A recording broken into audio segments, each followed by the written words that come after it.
एक बूढ़ा सहाबी, उम्र कोई 75-80 साल के करीब, 50 बीमारी में मुलव्वस हो चुके हैं, अपने बेटों से कहते हैं कि मुझे उठाओ। उनका बेटा सहारा देता, तब वो मस्जिद में नमाज पढ़ने आते। उनका बेटा जब उनको लाठी पकड़ के लाता, तब वो बेचारे घर के अंदर आते। कुदामा इब्ने मज़ऊन को 50 बीमारियों ने घेर रखा है, लेकिन अजान के वक्त मस्जिद में जाते, नमाज पढ़ के मस्जिद से निकलते, अपने घर आ जाते। एक रात उनकी तबीयत में काफी बिगड़ गई, उनकी तबीयत। ये क्या हुआ है? इन्ना लिल्लाहि। माइक ठीक है, आप लोग सुनते रहिए, उठिएगा ना, बस अपने अपने मोबाइल जला लीजिए थोड़ा सा। ये वाकया बड़ा ज़बरदस्त है, इसलिए मैं आपको सुना रहा था। हज़रत कुदामा इब्ने मज़ऊन रात की तारीकी के अंदर, रात के अंधेरे के अंदर इनको काफ़ी दर्द बढ़ गया। इनकी पिसलियों में दर्द होने लगा, हड्डियों में दर्द होने लगा। ये बूढ़े साहबी दर्द से कराहने लगे और इनको नींद नहीं आ रही थी। आप तवज्जो दें तो हम सुनाएं। इनको नींद नहीं आ रही थी, पहले से 20-50 बीमारी में मुब्तला थे, लेकिन आज दर्द की वजह से ये बिस्तर पर करवटें बदल रहे हैं। घर के किसी फर्द ने कहा आपको नींद नहीं आ रही है और तकलीफ बहुत ज़्यादा है, शराब की एक छोटी सी बोतल रखी हुई है, ऐसा करिए कि 2-4 घूंट पी लीजिए, थोड़ी सी शराब मैं तुम्हें पिला देता हूँ। जब शराब पी लोगे तो गुनूदगी आ जाएगी और दर्द का एहसास निकल जाएगा और आराम से तुम्हें नींद आ जाएगी। सुबह होकर किसी तबीब के पास, किसी हकीम के पास आपको ले चलूँगा। होता है घर में बहुत तेज दर्द हो रहा, बर्दाश्त नहीं हो रहा है, तो नींद की गोली लियो, खा ली। और सुनिए, नींद की गोली खाने का भी वही हुक्म है जो शराब का है। एक बात याद रखिएगा, आपको नींद नहीं आ रही, दर्द हो रहा, आपने उठाई नींद की गोली खा ली, जायज़ नहीं है। हाँ, अगर आपको कोई doctor, MBBS, MS doctor, MD doctor, आप उसको दिखा रहे हैं, उसको अपनी बीमारी बता रहे हैं, वो आपको दवा लिखता है, उसको मालूम है कि इसको कितने पॉइंट और कितने पावर की दवा दी जानी चाहिए। जब वो लिखेगा और उसकी लिखी हुई दवा अगर आप इस्तेमाल करते हैं तो आप पर कोई गुनाह नहीं है। लेकिन अपनी मर्जी से आपने ले ली तो पता नहीं उस पावर ज़्यादा लिया या पावर कम लिया।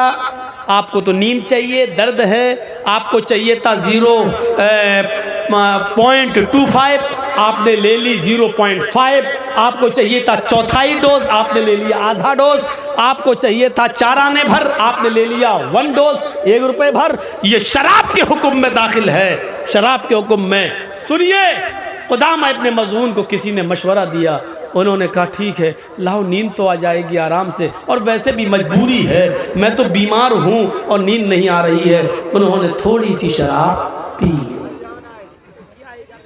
नौजवानों, उन्होंने थोड़ी सी शराब पी ली और फिर उनको नींद आ गई, वो सो गए। फजर की नमाज के बाद हजरत अबू हुरैरा रज़ी अल्लाह ताला अन्हु और दूसरे सहाबा के जरिए उमर फारूक रज़ी अल्लाह ताला अन्हु को ये इत्तला मिलती है, क्या है अमीरुल मोमिनीन, आज की रात कुदामा इब्ने मज़ऊन जो 50 बीमारी में मुब्तला हैं, आप उनकी आयादत के लिए उनके घर भी जा चुके हैं, लेकिन कल रात में उनको इतना दर्द हुआ कि उनको थोड़ी सी शराब पीना पड़ी ताकि उनको सुकून मिल जाए। हजरत उमर ने कहा, क्या इस बात की तुम गवाही देते हो कि कल की रात में कुदामा इब्ने मज़ऊन ने थोड़ी सी शराब पी ली थी? कहा गवाहों ने गवाही दे दी कि कुदामा इब्ने मज़ऊन ने थोड़ी सी शराब पी। हुक्म नाफिज होता है। हजरत उमर फारूक का कि कुदामा इब्न मज़ऊन को दरबार खिलाफत में लाया जाए। उनके बेटे कुदामा इब्न मज़ऊन को अपने कांधों पर सहारा देते हैं और उनको पकड़ के लाते हैं। हजरत उमर फारूक के पास उनको खड़ा कर देते हैं। हजरत उमर फारूक अब डायरेक्ट सवाल करते हैं, शेख मोहतरम, मेरे बुजुर्ग मोहतरम, मेरे पास ही ऐसी ऐसी खबर आई है कि कल की रात तुमने थोड़ी सी शराब पी रखी थी। हजरत कुदामा इब्न मज़ऊन मुस्कुराकर जवाब देते हैं, हाँ आए अमीरुल मोमिनीन, आपको तो मालूम ही है कि मुझे कितनी बीमारियां हैं और आपको ये भी मालूम है कि मैं अक्सर बीमार रहता हूँ इस उम्र में। आप तो मेरी आयादत के लिए मेरे घर में भी आ चुके हैं और मेरी शिफा और सेहत के लिए दुआ भी कर चुके हैं। कल की रात मुझे बहुत सख्त दर्द हुआ, हकीम के पास जाना ये मेरे बस में नहीं था। रात को उठना, अंधेरे में जाना और ठोकर खा के कहीं गिर जाना ये मेरे बस में नहीं था। इसलिए मैंने बहालत मजबूरी, हद दर्जा मजबूरी, मैंने थोड़ी सी शराब के सिर्फ 3 या 4 घूंट मैंने पी लिए ताकि मुझे सुकून से नींद आ जाए, मैं आराम से सो जाऊं। अमीरुल मोमिनीन, मैं शराबी नहीं हूं, बस रात में सुकून के साथ सोने के लिए मैंने थोड़ी सी शराब पी ली। हजरत उमर फारूक की आंखों में आंसू आ गए और रोते हुए कहते हैं, कुदामा इब्न मज़ऊन, अफसोस है कि तुमने मेरे सामने भी सच्चाई का एतराफ़ कर लिया और हमारे सामने हद नाफिज करने के अलावा कोई चारेकार नहीं है। आए कुदामा इब्न मज़ऊन, हमारे और तुम्हारे नबी जनाब मोहम्मद रसूलुल्लाह ने शराब का एक घूंट ही क्यों न किसी ने पिया हो, उस पर 40 दुर्रे, 40 कोड़े मारने की हद जारी की है। लिहाजा आए कुदामा इब्न मज़ऊन, मुझे तुम्हारे ऊपर 40 कोड़े मारना पड़ेंगे, 40 कोड़ों की सजा तुम्हें देना पड़ेगी। कुदामा इब्न मज़ऊन कहते हैं, अमीरुल मोमिनीन, क्या आपको मेरी मजबूरी नहीं दिखाई दे रही है? मैंने शौक से ये शराब नहीं पी है, मैं 50 बीमारी में मुब्तला हूँ और मैं आपको कह रहा हूँ कल इतनी तेज मेरे दर्द हुआ, जब बर्दाश्त से बाहर हो गए इस बूढ़े आदमी के लिए तो मुझे मशवरा दिया तो थोड़ी सी शराब मैंने पी ली ताकि सुकून से नींद आ जाए। हजरत उमर फारूक कहते हैं, आए कुदामा, तुम ठीक कह रहे हो, लेकिन मेरे सामने ऐसी कोई हदीस नहीं है, ऐसा कोई वाकया नहीं है। अल्लाह के नबी सल्लल्लाहु अलैहि वसल्लम के सामने भी लोगों ने अपनी मजबूरियां बयान की थी, लेकिन अल्लाह के रसूल सल्लल्लाहु अलैहि वसल्लम ने उनकी मजबूरियों को मजबूरी नहीं माना। मजबूरी में भी शराब पीने वालों को कोड़े लगाए हैं। हमें कोई ऐसा मंजर नहीं मिलता कि किसी के सामने शराब की मजबूरी बताई गई हो अल्लाह के नबी के सामने और अल्लाह के नबी ने उसकी मजबूरी छोड़कर, सुनकर उसको छोड़ दिया हो और कोड़े ना मारे हो। मेरे सामने ऐसा कोई वाकया नहीं है। हजरत अबू हुरैरा को गुस्सा आने लगता है, चंद बड़े बड़े सहाबा को गुस्सा आने लगता है, आए अमीरुल मोमिनीन, इतना बूढ़ा आदमी जो अकेले मस्जिद में नमाज पढ़ने नहीं जा सकता है, आपके पास भी आया तो उसने अपने बेटों के कंधों पर हाथ रखकर यहाँ लाया गया, आप ऐसे मजबूर और ऐसे बूढ़े आदमी को कोड़े लगाएंगे? इसकी मजबूरी आपको नहीं दिखाई दे रही है? हजरत उमर कहते हैं, आए अबू हुरैरा, अफसोस है मुझे कि मैं तुम्हारी बात नहीं मान सकता, मशवरा के लिए बैठो। बड़े बड़े सहाबा मशवरा करते हैं। हजरत उमर कहते हैं, लोगों, इतनी सी बात मुझे बता दो, सबके मशवरे सराखों पर तुम सब ये कह रहे हो कि कुदामा इब्न मज़ऊन को छोड़ दिया जाए, मजबूरी में शराब पी है। मैं तुम्हारी बात मानने के लिए तैयार हूँ, लेकिन मुझे एक ऐसा कोई वाक़या बता दो अल्लाह के नबी सल्लल्लाहु अलैहि वसल्लम के सामने आया हो और उसने अपनी मजबूरी बताई हो और अल्लाह के रसूल ने उसकी मजबूरी सुनकर उसको छोड़ दिया हो कि इसके ऊपर शराब की हद नाफिज न करना, 40 कोड़े मत मारना। मजबूरी में किसने पी थी? कोई ऐसा वाक़या बता दो। ऐसा कोई वाक़या नहीं मिला, न किसी सहाबी ने बताया।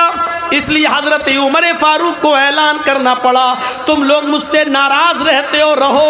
आए अबू हुरैरा और आए बड़े बड़े सहाबा, तुमको गुस्सा आ रहा है, आने दो, तुम नाराज हो मुझसे, रहो, लेकिन मैं तो हद नाफिज करूंगा, 40 कोड़े पर लगवाऊंगा।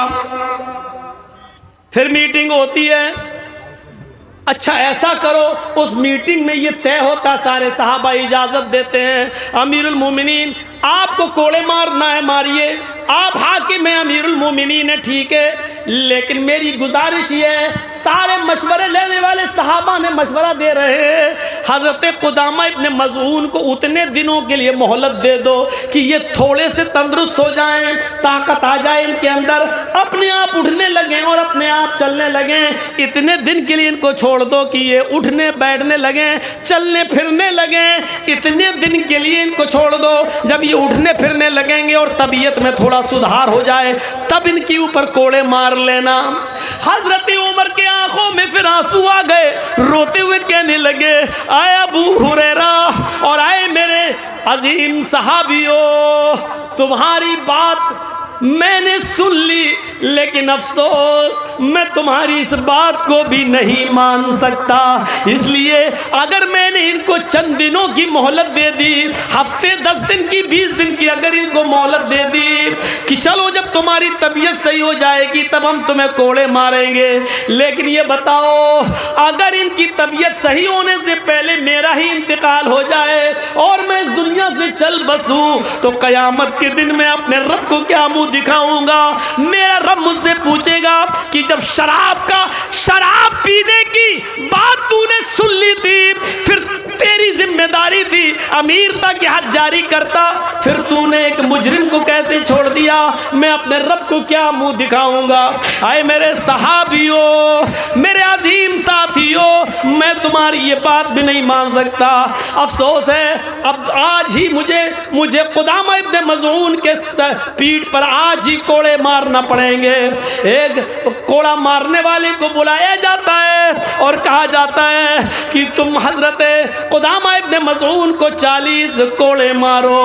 कुदामा इब्ने मज़ऊन बेचारे लागर हैं, बूढ़े हैं, कमज़ोर हैं, 50 बीमारी में मुब्तला हैं, इसके बाद भी बावजूद एक बड़े सहाबी है, मजबूरी में थोड़ी सी शराब पी रखी है, लेकिन इस जुर्म में आज उनको 40 कोड़े मारे जा रहे हैं। 40 कोड़े उनको मारे गए, हजरत उमर ने उनको छोड़ा नहीं।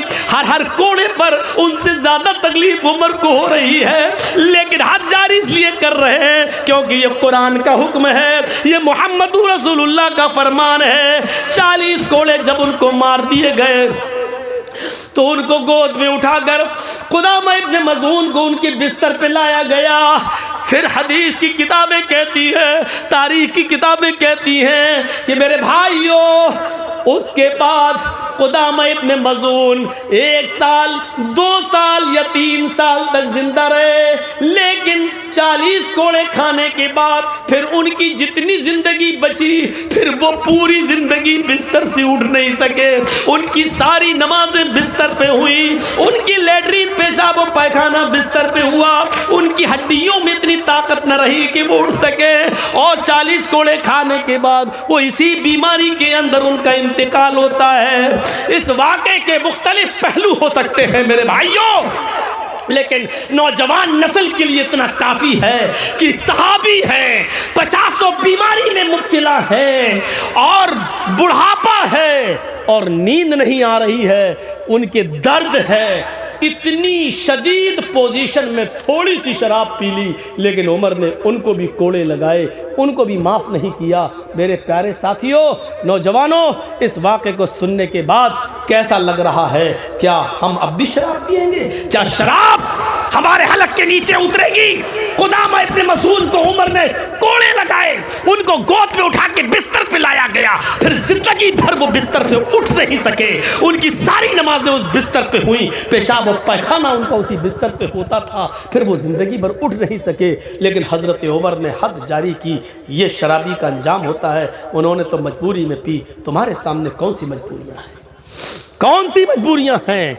अल्लाह के रसूल ने कभी कहा था, इन्ना बनी इसराइल तफ्तरी तफ्तरिकु अला सिंतैनी व सबईन मिल्लतन, मेरी बनी इसराइल कौम बनी इसराइल 72 फिरकों में बढ़ गई थी। वसतफ्तरिकु उम्मती अला सलासिन व सबईन मिल्ला, मेरी उम्मत 73 फिरकों में बटेगी। हज़्ब नाल बिन नाल, जैसे दोनों जूते बराबर होते हैं वैसी मेरी उम्मत में और बनी इसराइल में कोई फर्क नहीं होगा।